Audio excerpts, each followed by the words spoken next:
Blogtalk Radio. The long, long search is ending now. So many of us waiting. We're finding our way home somehow. All the old ways are changing. Welcome to Sing Your Heart Song Radio, a place where we exchange thoughts and provide tools that can help us to consciously evolve as an individual and creative being, facilitating the process of change and conscious evolution. I am so excited to have on the line with us Zeno from Zen Human Design or Human Design System. Zeno is a practitioner and teacher of the Human Design. And in this hour, we will get to know a tool that helps reveal who you are. She will show us how the Human Design can be a most efficient way to begin this revelatory journey. So I want to welcome you here on Sing Your Heart Song Radio, Zeno.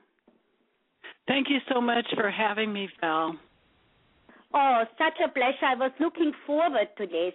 I really like your approach to a most powerful tool, which we'll come to talk about in this series here.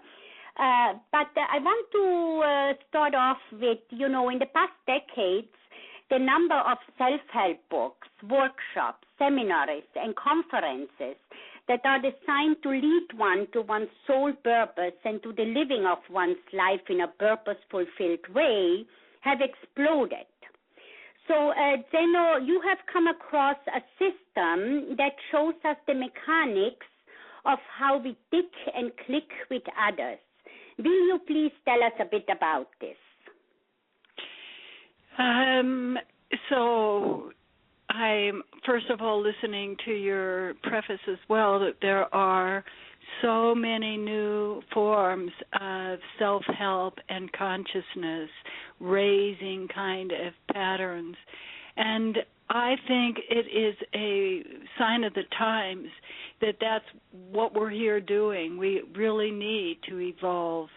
Now, out of all the things, I keep myself informed, too. I'm very interested in many of these different kinds of books and so on. But the Human Design System is unparalleled in that it can show us, according to the birth information, a chart that immediately reveals what is our nature versus what is it that we can be reacting to from the environment. Mm-hmm. Well, I can feel it in my core that this is a time of grace that is bringing us back home, as my little song clip from Angelica reminds us, bringing us back home to remember who we are, because that's where our power lays. And I don't know if you know Amma, the hugging saint. She said in her, oh, you do? Well, she said in her Christmas speech that the most spiritual thing that we can do or be is to know ourselves. So essentially, we are waiting for ourselves. And I have experienced this summer when I spent 3 months in California. When I got there, it took me about a whole week for my soul to catch up to my body. And I think in the larger picture, it comes down to that. Okay, here we are navigating in this world, sometimes in a very unconscious way, but once we get this human design information, we close the gap to understand where our soul wants to go. How does this in practicality work? How can the human design help me to find my way back home, Zeno? Let's just take a moment to breathe in your question. When we are looking at the chart, we see a pattern, and in the pattern it absolutely reveals what the lessons might be I think what the lessons are for a life. We all need to learn how to identify who we are, as you're quoting Amma as saying, that is the most spiritual work on the planet, to know thyself. This is the same thing Socrates said 2,500 years ago. And how we can come into terms with knowing ourselves or what we're here to do is something that gets very confusing because we don't easily identify that something is not from our own nature, but it is something that's learned over our childhood or is something that we're taking from the environment. We absorb the influences where we are open, and it's not necessarily very easy to identify. So the human design system shows us exactly that. It shows us what is ours, and in my little short phrase, if something is in the nature, that means it's ours to clean up. We determine how that energy is expressing in the environment around us. And if, on the other hand, we are open, because we are open, we have a potential to react. Maybe we have really poor habits. We identify that energy and say, I don't want that energy. Actually, when we take on experience, that means somebody comes in our field and we experience something different because that person is there. This is what we get to witness. And the basic path is either we're cleaning up our energy or we are not reacting to the energy from outside of ourselves. Mm-hmm. So it actually gives us a much more clarity in regard to how we behave in meeting of others. It gives us more clarity about interactions as well. I think that knowing ourselves, it's very important, but most of us are really also dealing with not having an easy time all the time to have a relationship with somebody who's very important to us, or we don't understand why that person acts the way they are and we feel like we should help them do it differently. These things that we interfere with people around us, that's a kind of learning as well, that we think we could do it better if that were ours to decide. I don't know if I completely answered your question there. Well, awakening to our purpose is a very individual journey. And the beauty that I see in the human design is that the uniqueness of each of us comes through so strongly and so clearly. And so on this journey, which is always one of trust, hope, and courage, sometimes we journey with others, often for a moment, sometimes for a while, and at times for a lifetime. Now, the human design can show us how we click with others, right? I mean, it shows me where I'm at, and I can draw from my energies, and I know when somebody's energy is entering my realm, and then I can go and behave from my stance instead of reacting to others, which very often is being done. I sort of caught the thread, what I had sort of lost. The human design is giving us clarity, and that you can see how people hook up to each other, how they click. Not everybody clicks with us, so that I think you were also implying that. But absolutely, my orientation is that relationships are the things that give us, generally speaking, the most trouble. And that's the part where we say, well, I'm fine, but this relationship isn't working the way I want it to. And anytime we say something like that, we're also expressing a certain amount of ignorance, let's say, about what's actually going on. Because anytime we have a feeling of wanting to push something away, we actually just don't understand what it is that life is bringing to us. So, yes, I'm very interested. And in your chart, Val, which, of course, I thank you for sending me the information, you are a very special kind of person about people reacting to you more than you reacting to them. You're very stable in yourself, and therefore you get to watch. And when you identify that other people are not handling whatever energy is around, then you get to make those experiments to see if you can clean it up, because since it's your energy, you can. Well, and I have to underwrite that before I came across the human design, I sometimes had a very hard time. Over the past 10 years, I've learned to realize more and more that very often I get into these rubbings with people because they feel like I'm overpowering in some ways. So for me, it has helped me ease up a lot and to be that witness rather than to be in reaction to people.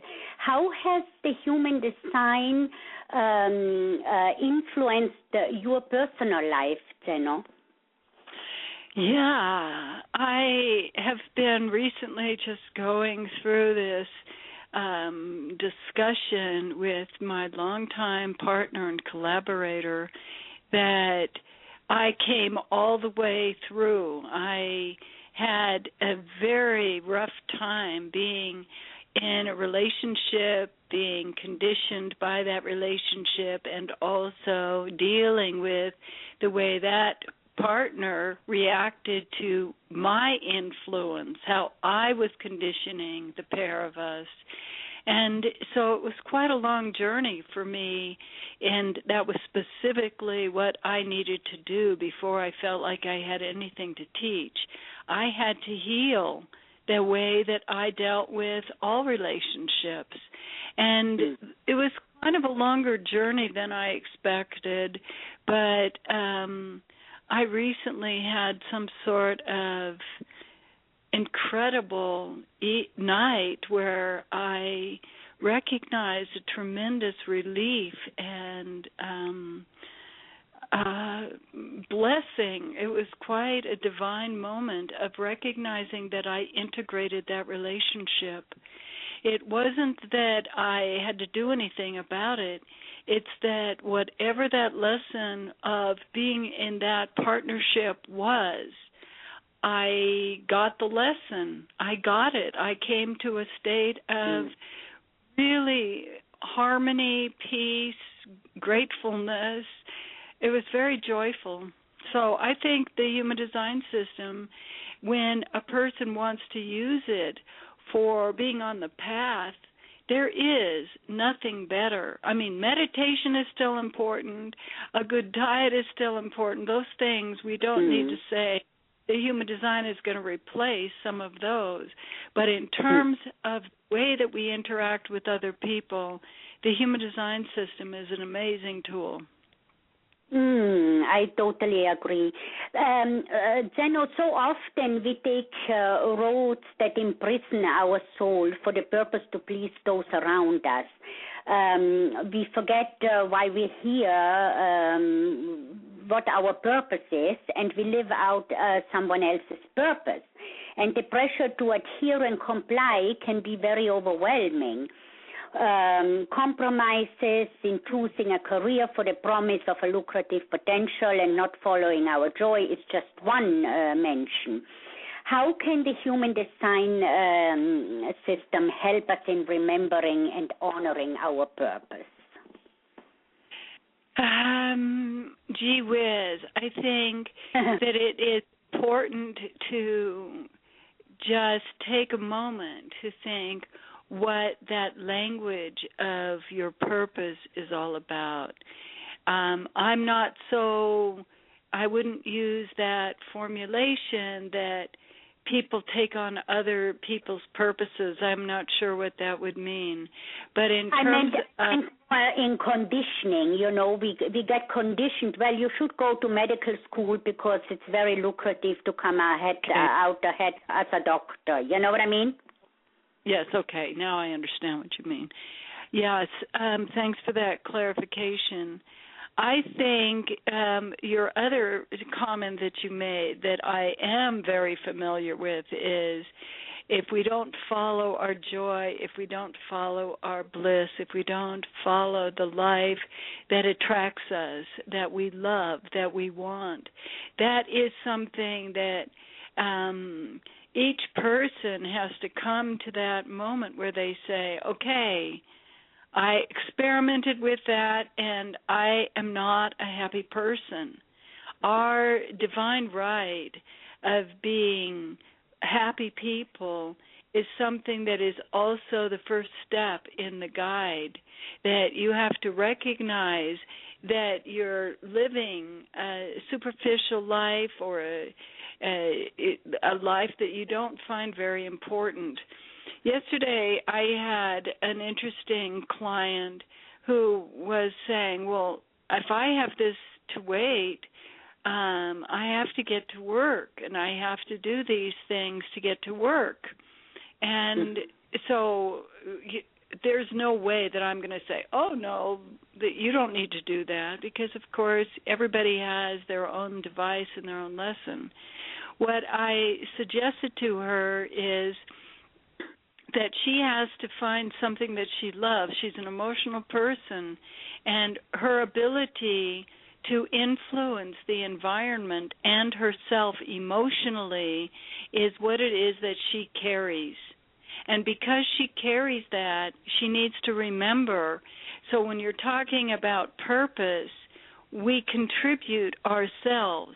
And that is something, it's not like saying I need to get an Olympic gold medal or something, but to understand that what is in our soul, what is in our psyche, what it is that we long to share with the world is something that the chart shows very clearly when you are not on your own path and you're on somebody else's learned habit, or your parents told you, like you suggest, you got to go to medical school to get security. And so when you're looking at the chart and somebody says something like this client yesterday saying, but I have to go to work and I'm not happy about it. Here is where you have to recognize the very first step. The first step is to say, there is something I love about meeting my colleague. There is something I love about getting dressed. There's something I love about going on the lunch break because we go to that great restaurant right next door. Whatever it is, that person has to remember what it is that she loves so that she is carrying the experience of love into what it is she does. And none of us can miss that. We all have to remember that part. Mm-hmm. How beautifully said, Zeno. And how fitting that the theme today is I am waiting for you, because we all find ourselves in different stages in our lives. And to catch up with ourselves is sometimes a journey, it can go fast, it can go slowly. But the human design, when we come to somebody like you who is a practitioner and we have a chart read, you can actually tell within the chart where your potential joy may lay, even though the person coming to you may have covered it up through their life experience. Is that not so? Yes. Yes, I would agree with you that when somebody comes and is not happy about some way that the life is being lived, then it is pretty evident what is built into the nature versus what the outer action is. So in peeling back that initial layer of saying, okay, so now here's a new experiment to make, I would say it depends on the person, it depends on the story, it depends on the life, it depends on the chart. But I would never suggest that human design is instant. That the Zen human design, which is the development that I do, is the life of meditation, essentially. You get to watch yourself, and you can't skip that. You can't assume that if you're now starting a life of meditation that you sit on the pillow and you meditated, so you accomplish that. In Zen human design, it is the same thing. You start that journey, and that unfolds for you. It carries you. It teaches you. It brings you into your own revelation of who you are and what you have not understood very well, so that you can really celebrate yourself. You can celebrate your life. You can celebrate that you're here on the planet at this incredible moment. And it's a wonderful tool to open the door to that curiosity of who am I, or also who are you, to start on the journey of self-discovery and of getting to that place where your heart sings, no? Yes. Oh, I was just going to make a short comment that when I asked you and get to see your chart, then I know who I am going to be talking to. And I know something very different that I wouldn't have known otherwise just by reading your website or something like that. I see your chart and say, okay, that's interesting. And I know who it is I'm meeting. Well, I a little bit go that way too, and I also looked at your chart, right? And it goes reciprocal, right? Because, a chart reveals so much, and it's beautiful to, to have like this blueprint of another person. It's like it takes away so much of getting to know somebody, It's a beautiful thing. It really is. Well, the world as we have known it, in the olden days, has surely changed. And I have come to realize how connected we all are. And the world seems sometimes like one big living room. At times I'm on Skype phones, on the Skype calls the same day, Bangkok, Italy, Austria, California. And it's very, very interesting to feel this coming together. But here I have to assess who and where I'm at. Right, who I am and where I'm at, so that I can evolve to those golden days. So I really have to say I love the humanitarian aspect of your approach to reading the human design. How do you go about it when somebody comes to you? Where do you put the focus when you look at a chart? First of all, when I do a reading, as you know, Val, I am very interested in training people, and so the point of how I do a reading is it really each time dependent upon who shows up. When somebody comes for a reading, they absolutely have something in their lives bothering, or some question or something like that. And so the first starting point is to hear from the other person.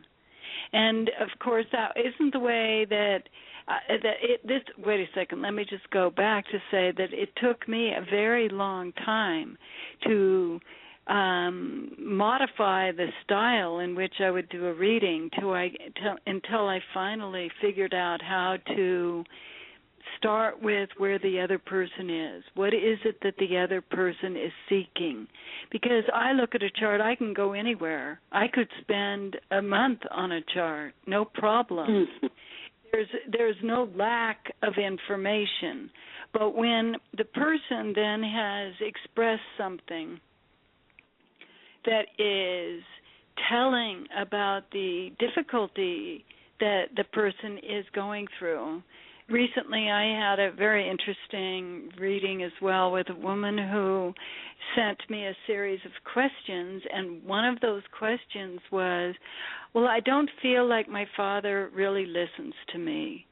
And so we're looking at the chart. I have already read those questions, but I started by presenting her the chart, and in the presenting of the chart, I knew that her questions would be answered, why her father isn't able to hear her. It was very easy to see.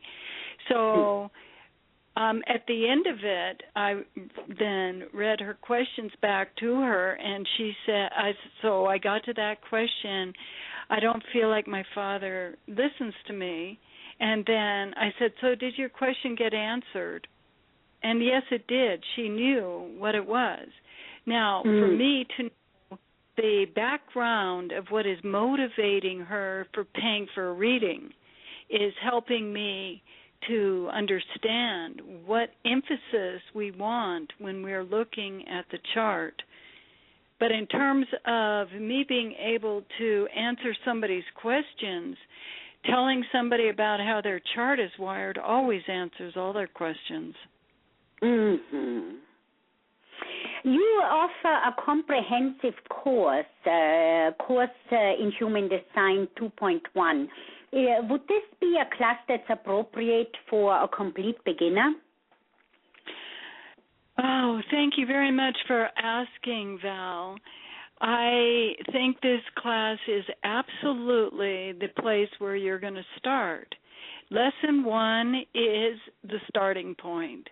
And so what has been happening in the last weeks is that I've broken down each of the lessons into smaller components so that a beginner wants to start with Lesson 1, that's the beginning. And Lesson 1 is looking at definition type, which is one of 5 results as a result of the calculation of the birth moment. Mm-hmm. And then one of 2 modes. So Lesson 1 starts there. And I am absolutely fine when somebody is a complete beginner that they start with that, because that is the beginning. But that comprehensive course is going to take you all the way through the beginning steps to a very advanced understanding of how one can continue with the study and the exploration. You can take the course over again. I just had a student write me a very nice testimonial saying you could do this course over and over again and it would still keep revealing things. And that is how that course is designed, that when you take it on one level, that is your starting point, so you have something to be working with, you have something to be mulling on, and then you are going to chew that lesson and really digest that lesson. By the time you have integrated that lesson, you can look at the lesson again and it will show you more. Mm-hmm. And what if somebody has a lot of background study in the human design?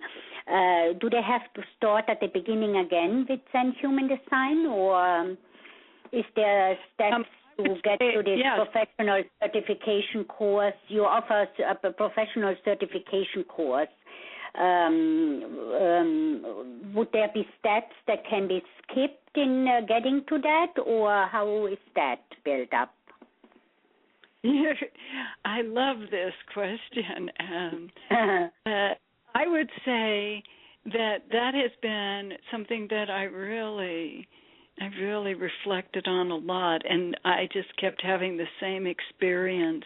If somebody has started with that, let's say, classic or original form of human design, there's so much in the way that there's no shortcut. The one thing that a person learns if they have studied a lot of human design but have not studied Zen human design is that they probably know where the hexagrams are inside of the body graph, and that's it. Everything else is going to interfere with your perception. And I used to try to integrate somebody else having previous knowledge, but it is so difficult that the only way that you can really enter into Zen human design is with a certain kind of emptiness. And if you have a lot of experience with human design already, which I call that rave human design. If you know rave human design, you know all the names of everything, you don't realize how much you're going to have to do to unsee things like that, to strip off those perceptual habits that are unfortunately really going to interfere with you from seeing directly. My style of teaching and my study, I mean, Zen is a totally appropriate name because in Zen it is about being able to watch. It isn't imposing something on you. I'm not going to tell you, you're this and so you should do that about it. This is the uncovering of your own life. And when you learn Zen human design, you take your life and the charts of your immediate family and lovers and any important people to learn directly how you experienced that. Human design is actually self-teaching. People haven't realized that because they keep thinking, oh, I just need another name or term or something because this didn't fit this time.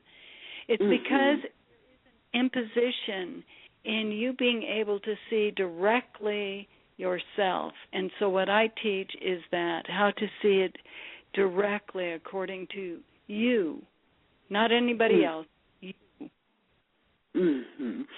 If I'm Zeno, if I'm living my design, which naturally is, as we talked about, a process, it takes about 7 years to just decondition on a cellular level.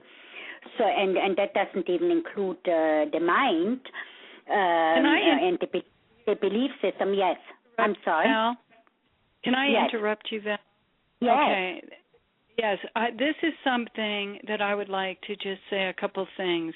One, that whole thing is totally, oh, yikes, terrible.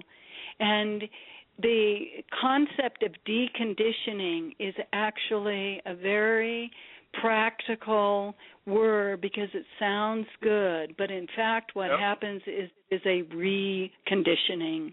It is imposing a whole layer on yourself so that you live according to that principle that has been set up. It's not deconditioning at all.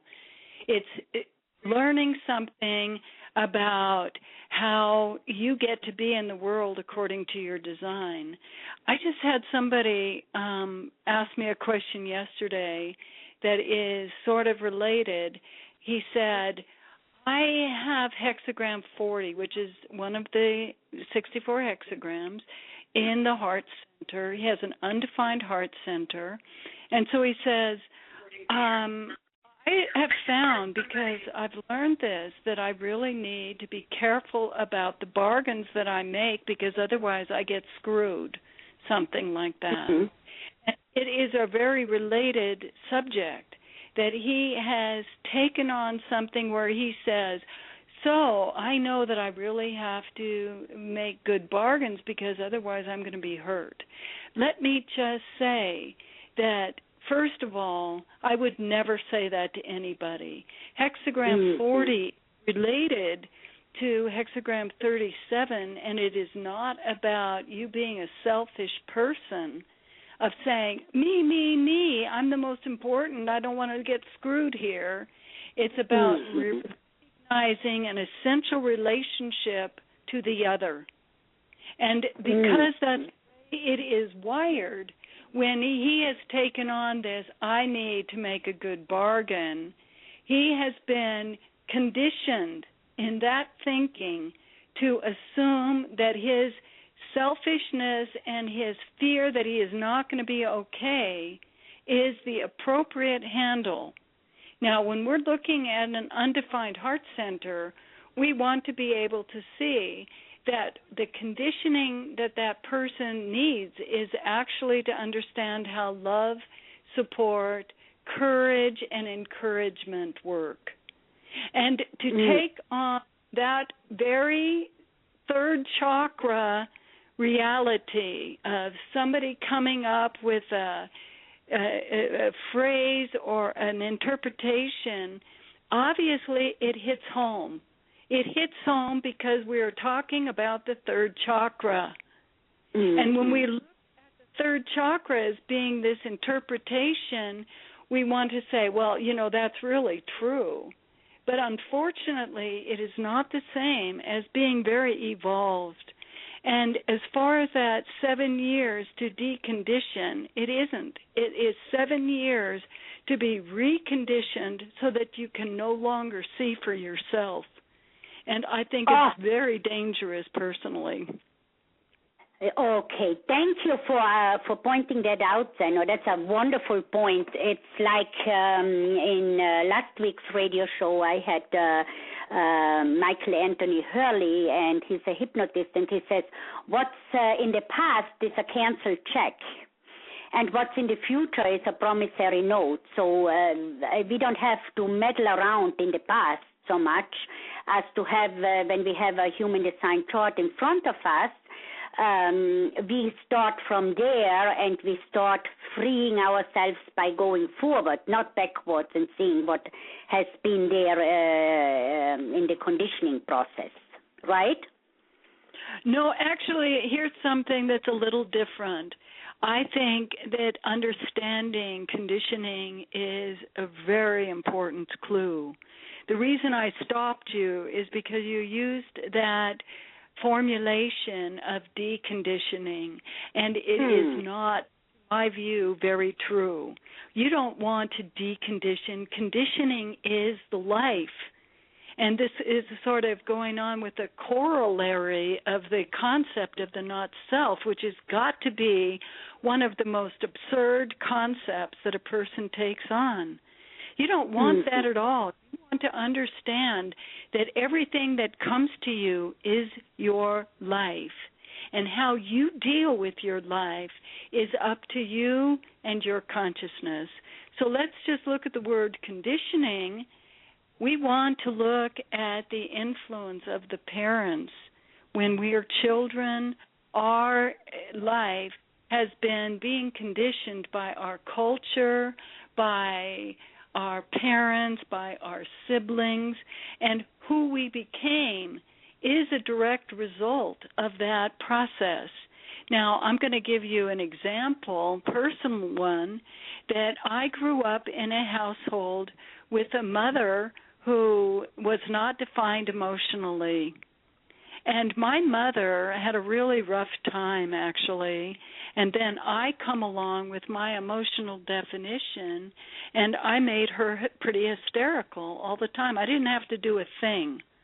It was just she reacted to me, And I didn't understand it. According to my father, I always just tried to be good and make her happy. But I still learned the habit of her very bad behavior. So I learned that influence of emotions meant that you're allowed to yell and you're allowed to scream. You're allowed to get mad because you don't like it. That was the childhood I had with my mother. Now, in the process of evolution, I disagree with that completely. But it took me about 15 years of understanding human design before I could finally penetrate that my mother was affected by me. And so my very bad habits, I got married 3 different times. Every man I married always had an undefined solar plexus.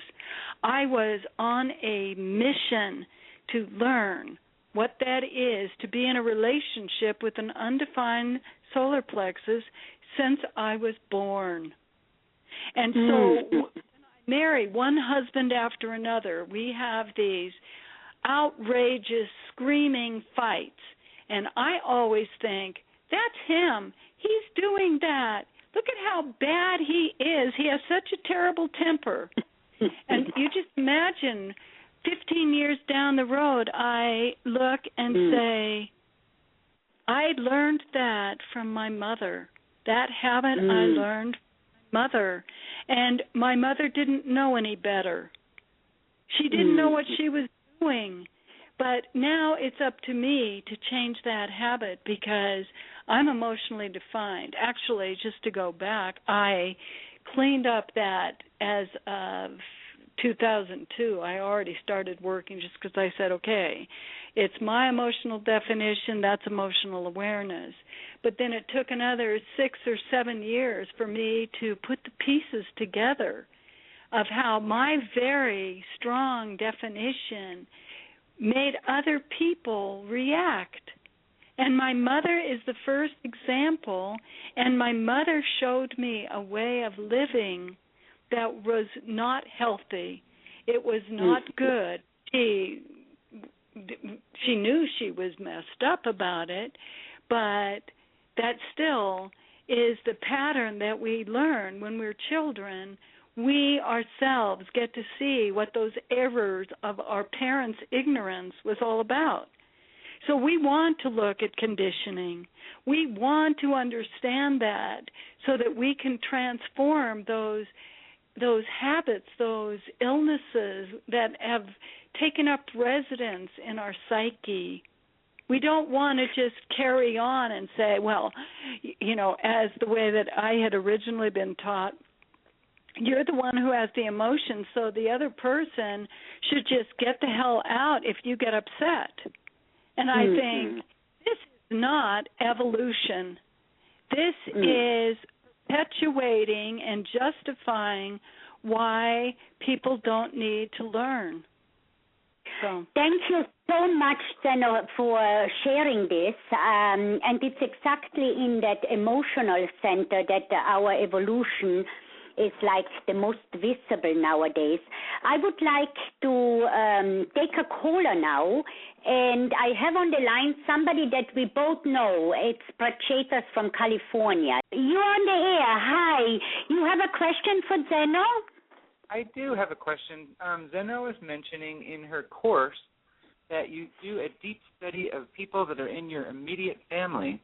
Now, having older parents and even one that's not even alive anymore, deceased, what if you do not have their birth time at all, or you don't even have, even a generalization? Can the chart still be read, and how would that work? Prachetas, thank you for calling in. Nice to hear your voice. The first thing would be, who has influenced you? And so if you're looking at a parent who has died and you are carrying something that is important, then it is undoubtedly worthwhile to look at the 24-hour chart. And if you know the birthday, I know that there are people who don't even have the birthday, and then I would say, all right, then you can just understand the way you felt with the person, what was getting pushed, what was getting affected. Did you defend? Did you fight?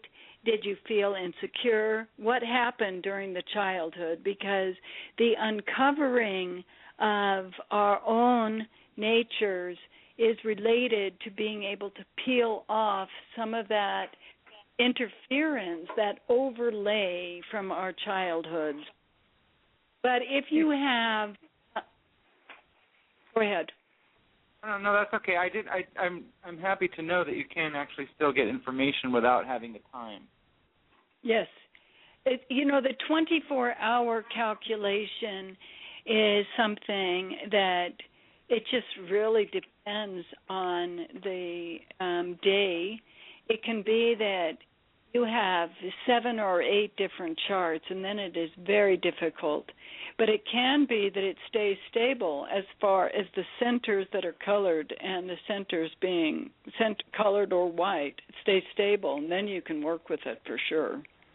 And then if someone has a chart, has a birth time that says, well, I think it's around 9 o'clock in the morning, so you can do a chart for someone still that way as well. You don't have to have specific timings. You still can get information.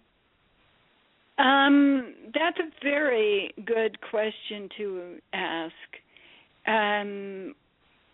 What I have often done is do a chart for 8:30 and 9:30 just to confirm that it doesn't change in that half an hour either side of an approximate time. But it sometimes does. And I have to go back to the person and say, well, this is sort of a compromise here. What about getting your birth certificate? What about going a little bit further? Try to get an accurate birth time always.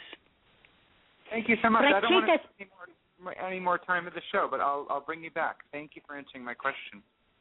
Thank you so much for calling in, Prachetas. And Zeno, I only have about 11 minutes remaining, and I have 2 major questions I need to ask you before I wind down the show. The first question is, what makes your heart sing these days, Zeno? We're on Sing Your Heart Song Radio. What makes your heart sing these days? Heart Sing Radio. Yeah. What brings joy to your life? You did. What makes me very peaceful and happy is that I get to experience an integration of love in my life every day. I get to have joy of having my colleague or assistant come over, and I get to hear her stories. I have a tremendous joy in sharing human design, actually. And I am learning things. I am still doing my program of learning a lot. That means website stuff. It sounds like you're doing website stuff, too. And so what makes my heart sing, though, mostly the strongest is that I get to experience love. Beautiful. And nowadays, with all this technology, I mean, I find my heart expand with the love of all that, the possibilities, too. Isn't that fun? Yes. And it is very demanding. I think it is good for the brain. Yes. It gets demanding. Zeno, I so appreciate our conversation today, and if anyone desires to get in contact with you, how do they go best about that? I have a website, www.humandesigsystem.com, and that's the site that I was saying. I get to play around with it and get to learn how that works. So I have that website, which is also giving some free audio so that a person can get the chart and already just get started with a few things that are given. And I also love if somebody wants to write me an email, Zeno, Zeno, at humandesignSystem.com. I am always glad to hear from people. Zeno, thank you so much, and I wish you a wonderful Sunday afternoon. And I'm going to wind down the show now. Would you like to say goodbye to our listeners? Well, thank you very much for having me, Val, and I hope that this has been helpful for your listeners. I would love to hear from any of you, so please don't hesitate to contact me. And thank you very much, Val, for making the opportunity possible. Oh, such a pleasure, Zeno. Such a pleasure. Thank you so much. So, too bad we don't have more time to take more callers. So, assessing where I'm at and the commitment to me is central to my evolving. And today I pick myself up where I'm at with a tolerance and an allowing trust that following my joy and living my human design will feed my soul purpose and fulfill my life. So intention and resolution will bring us closer to evolving to choice. You can also join the Sanctuary of Creativity group on Facebook. All our shows are available as on-demand episodes, podcasts that can be listened to at any time or downloaded on your MP3 player. So just go to www.blogtalkradio.com/Sanctuary of Creativity. The 64 life card blogs with video are also available on Amazon as a download on your Kindle.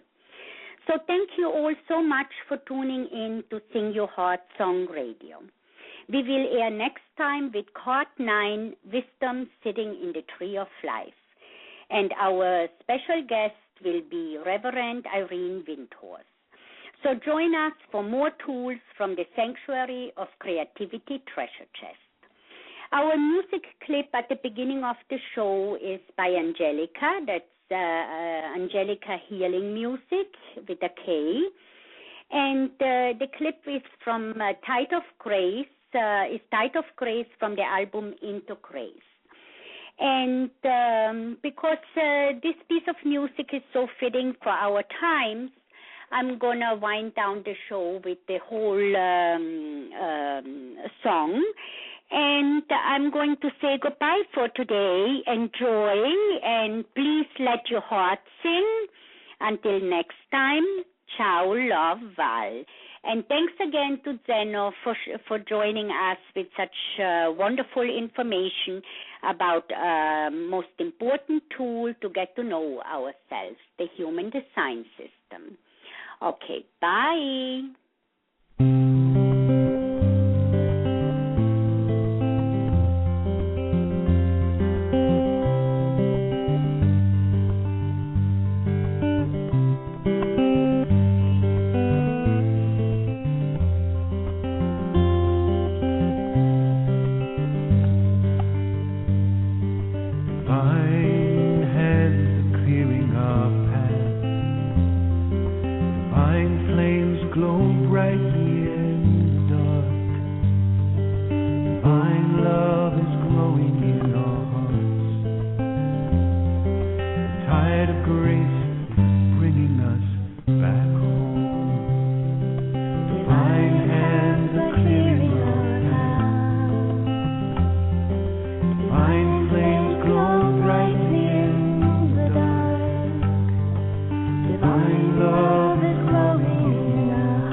is pretty.